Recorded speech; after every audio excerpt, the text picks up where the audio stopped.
네, 주님, 우리의 찬양을 죄병에 담으소서. 찬송가 279장으로 하나님 앞에 영광을 올려드리겠습니다. 279장 기도하실 마음으로 함께 하시겠습니다.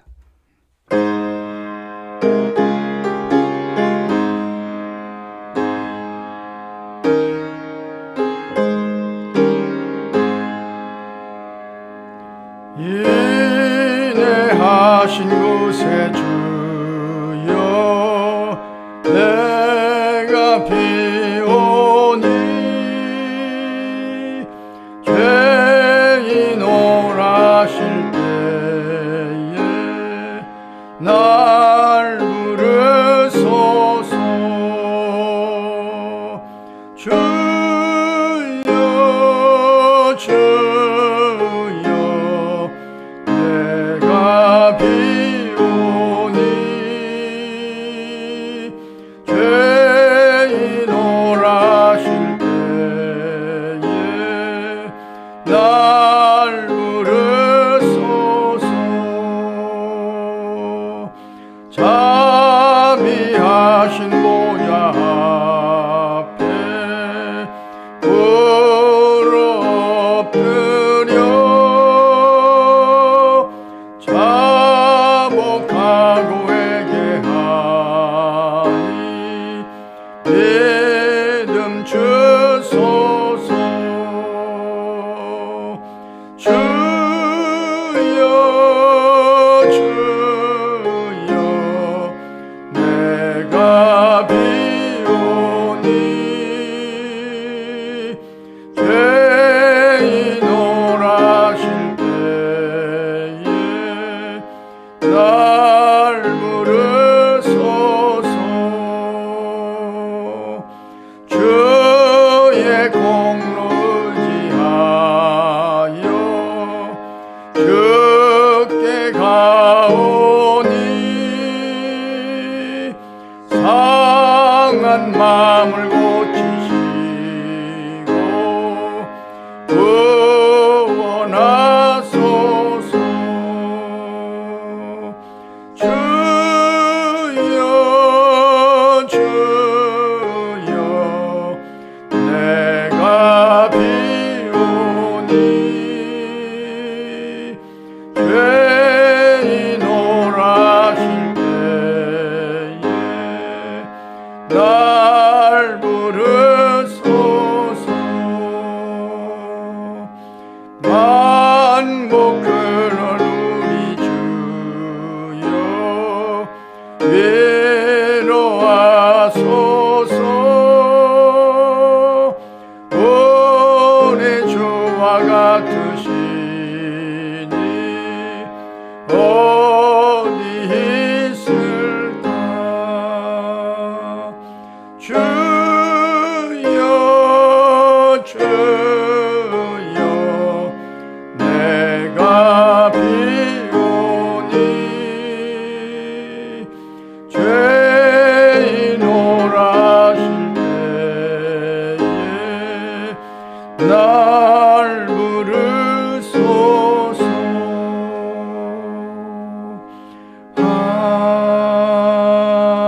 아멘. 주님, 우리의 기도를 죄병에 담으소서. 기도문으로 함께 기도하겠습니다. 하나님, 우리의 아버지여, 주일을 은혜 가운데 지내게 하시고 월요일 이어지는 휴일 새벽에도 주님을 사모하게 하시니 감사합니다. 이만큼 강건하게 하시며 이만큼 총명하게 하심도 감사합니다. 인애하신 구세주여, 죄인 오라 하실 때 날 부르소서 간구하면서 새벽을 열게 하시니 무한 감사하나이다. 주의 십자가를 의지하여 주께 가오니 상한 마음을 고치시고 회복시켜 주실 줄 믿습니다. 그 측량할 수 없는 사랑과 그 은혜를 찬송케 하시니 무조건 감사하나이다. 오늘은 먼저 여러모로 복잡하고 어려운 시대를 헤쳐나가야 할 나라와 민족을 위하여 기도합니다. 위정자들에게 하나님을 두려워하는 마음과 국민들을 진심으로 사랑하는 마음을 부어주셔서 국내외의 혼란스러운 문제들을 선하게 풀어가게 하옵소서. 악한 사상이나 가정을 무너지게 하는 악한 법이 제정되지 않도록 위정자들을 다스려 주옵소서. 지금 대구에서는 주민들의 반대에도 이슬람 사원을 건축하도록 허락한 상태입니다. 이슬람이 얼마나 무서운 것인지를 깨닫게 하시고 잘못 판단하지 못하도록 지도자들을 깨우쳐 주옵소서. 남북 간의 문제도 지혜롭게 처리함으로 평화가 유지되기를 강청하나이다. 여당과 야당이 서로 화합하며 진심으로 국민들을 위하는 일에 힘쓰기를 소원하나이다. 전쟁과 기근에서 이 나라와 민족을 여기까지 인도하신 주께서 앞으로도 끝까지 사랑하여 주셔서 주님의 뜻을 이루어가는 나라와 민족이 되게 하옵소서. 특별히 세워주신 교회들이 선하고 좋은 가지로서의 역할을 잘 감당하게 하옵소서. 오늘도 우리가 교회가 기억하고 응원하는 선교사님들이 우리의 기도 때문에 힘을 얻기를 강청하나이다. 어려운 이웃들의 삶도 주 안에서 평강하게 하옵소서. 시험을 준비하는 학생들에게 집중력을 더하여 주옵소서. 나이찬 청년들의 앞길을 인도해 주셔서 선한 만남의 복도 허락해 주옵소서. 군대에 가는 아들들도 눈동자와 같이 지켜 주옵소서. 질병으로 어려움을 당하는 성도들을 주의 권능의 손으로 안수해 주셔서 속히 회복되기를 소원하나이다. 우리가 기억하는 이름들을 주께서 기억해 주셔서 요알로의 축복으로 이끌어 주옵소서. 하나님을 사랑하는 자, 곧 그의 뜻대로 부르심을 입은 자들에게는 모든 것이 합력하여 선을 이루어 주일 줄 믿습니다. 예수님의 이름으로 기도합니다. 아멘. 하나님의 말씀 사무엘하 12장 15절로 23절 함께 읽겠습니다. 우리아의 아내가 다윗에게 낳은 아이를 여호와께서 치심에 심히 앓는지라. 다윗이 그 아이를 위하여 하나님께 간구하되 다윗이 금식하고 안에 들어가서 밤새도록 땅에 엎드렸으니 그 집의 늙은 자들이 그 곁에 서서 다윗을 땅에서 일으키려 하되 왕이 듣지 아니하고 그들과 더불어 먹지도 아니하더라. 이래 만에 그 아이가 죽으니라. 그러나 다윗의 신하들이 아이가 죽은 것을 왕에게 아뢰기를 두려워하니 이는 그들이 말하기를 아이가 살았을 때 우리가 그에게 말하여도 왕이 그 말을 듣지 아니하였나니 어떻게 그 아이가 죽은 것을 그에게 아뢰일 수 있으리냐. 왕이 상심하시리로다 함이라. 다윗이 그의 신하들이 서로 수군거리는 것을 보고 그 아이가 죽은 줄을 다윗이 깨닫고 그의 신하들에게 묻되 아이가 죽었느냐 하니 대답하되 죽었나이다 하는지라. 다윗이 땅에서 일어나 몸을 씻고 기름을 바르고 의복을 갈아입고 여호와의 전에 들어가서 경배하고 왕궁으로 돌아와 명령하여 음식을 그 앞에 차리게 하고 먹은지라. 그의 신하들이 그에게 이르되 아이가 살았을 때는 그를 위하여 금식하고 우시더니 죽은 후에는 일어나서 잡수시니 일이 어찌 됨이니까 하니 이르되 아이가 살았을 때 내가 금식하고 운 것은 혹시 여호와께서 나를 불쌍히 여기사 아이를 살려주실는지 누가 알까 생각함이거니와 지금은 죽었으니 내가 어찌 금식하랴. 내가 다시 돌아오게 할 수 있느냐. 나는 그에게로 가려니와 그는 내게로 돌아오지 아니하리라 하니라. 아멘. 다윗이 엄청난 범죄를 저지르고 나단 선지자를 통해서 하나님의 책망을 들었습니다. 그리고 그 후유증이 얼마나 심각할런지를 나단 선지자를 통해서 그대로 듣고 그리고 그 앞에서 회개했지요. 그러니까 다윗의 이 회개를 보면서 우리가 깊이 깨달을 것들이 몇 가지가 있습니다. 다윗은 핑계를 대지 않습니다. 그러니까 자기가 잘못한 것에 대해서 합리화시키거나 또는 정당화시키지 않습니다.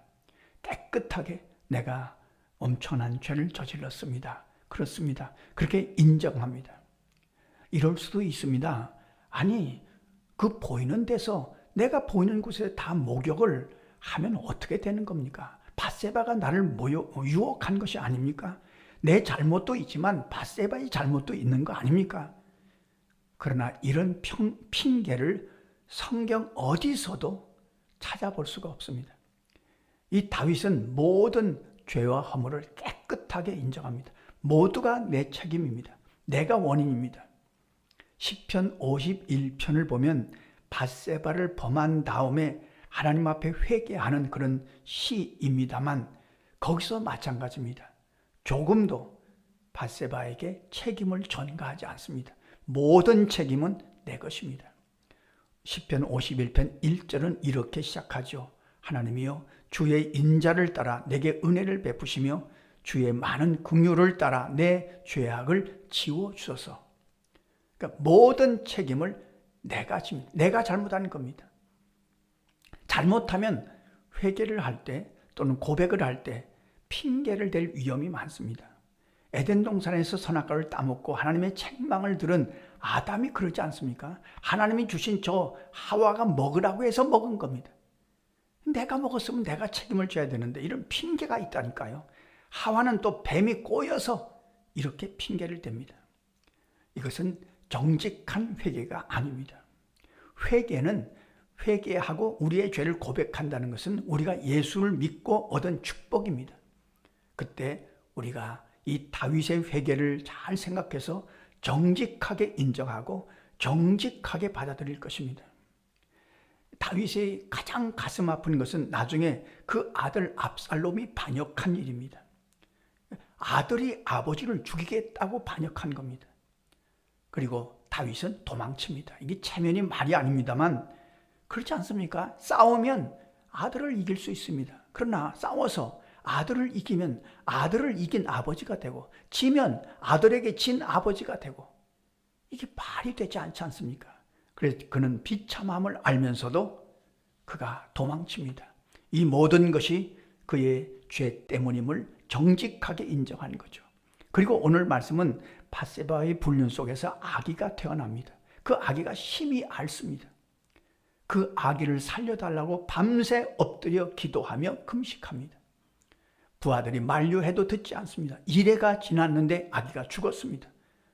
부하들이 왕이 얼마나 낙심할까 그런 염려를 했습니다만 다윗은 아기가 죽었다는 사실을 알고 툴툴 털고 일어나서 기름을 바르고 의복을 갈아입고 성전에 들어가서 하나님께 경배하고 음식을 먹었다는 말씀입니다. 신하들이 어리둥절해서 아니 아이가 살았을 때는 그렇게 금식하더니만 아이가 죽었는데 어떻게 이럴 수가 있습니까? 거기에 대한 대답이 중요합니다. 아이가 살았을 때는 내가 금식해서 혹시 하나님이 나를 불쌍히 여기사 혹시 살려주실는지 아느냐? 그러나 지금은 죽었으니 내가 어찌하랴? 이것이 다윗의 신앙이었습니다. 내가 할 수 있는 부분이 있고 하나님이 해주셔야 할 부분이 있는 겁니다. 나인홀더 니버의 기도가 생각납니다. 주여 고칠 수 있는 것이라면 고칠 수 있는 용기를 주십시오. 고칠 수 없는 것이라면 받아들이는 냉정함을 주십시오. 그러나 고칠 수 있는 것이 무엇이고 고칠 수 없는 것이 무엇인지 분별할 줄 아는 분별력을 주십시오. 다윗에게는 이런 놀라운 분별력이 있었던 거죠. 오늘 다윗이 하나님 앞에 회개하는 이 말씀을 통해서 우리가 우리 자신도 우리의 죄와 허물을 주님 앞에 고백할 때 정직하게 고백할 것입니다.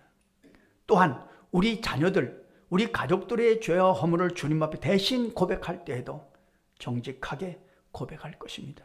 이 새벽에 우리 나라와 민족과 또 우리가 알고 있잖아요. 이 나라의 모든 허물과 죄를 주님 앞에 고백하고 그리고 주님 앞에 회개하는 정직한 그런 새벽이 될 수 있도록 성령의 도우심을 따라서 주님 앞에 기도하고 또 한 가지는 이 다윗의 이 놀라운 이 신앙을 본받아서 하나님이 해주실 부분과 내가 해야 할 부분을 잘 구분하게 하시옵소서. 기도하고 승리하시는 하루가 되시기를 간절히 소원합니다. 기도하겠습니다. 하나님 우리 아버지, 오늘도 이 다윗의 정직함을 본받아 우리도 주님 앞에 정직하게 하시고 하나님이 해주실 부분 하나님 앞에 맡기게 하시고 내가 해야 될 부분에 힘쓸 수 있도록 인도하여 주옵소서. 우리 안에 있는 허물과 죄를 주님 앞에 정직하게 토설하게 하시고 또 나라와 민족을 위하여 또 우리 가족들을 위하여 대신 고백할 때에도 정직하게 고백할 수 있도록 인도하여 주옵소서. 성령이 우리의 마음을 찌르실 때마다 마음의 찔림을 받고 어찌할꼬 고백하며 정직함을 회복할 수 있는 거룩한 마음을 갖고 살아갈 수 있도록 인도하여 주옵소서. 예수님의 이름으로 기도하옵나이다. 아멘. 주님 가르쳐 주신 기도입니다. 하늘에 계신 우리 아버지, 아버지의 이름을 거룩하게 하시며 아버지의 나라가 오게 하시며 아버지의 뜻이 하늘에서와 같이 땅에서도 이루어지게 하소서. 오늘 우리에게 일용할 양식을 주시고 우리가 우리에게 잘못한 사람을 용서하여 준 것 같이 우리 죄를 용서하여 주시고 우리를 시험에 빠지지 않게 하시고 악에서 구하소서. 나라와 권능과 영광이 영원히 아버지의 것입니다. 아멘. 자, 이렇게 하시겠습니다.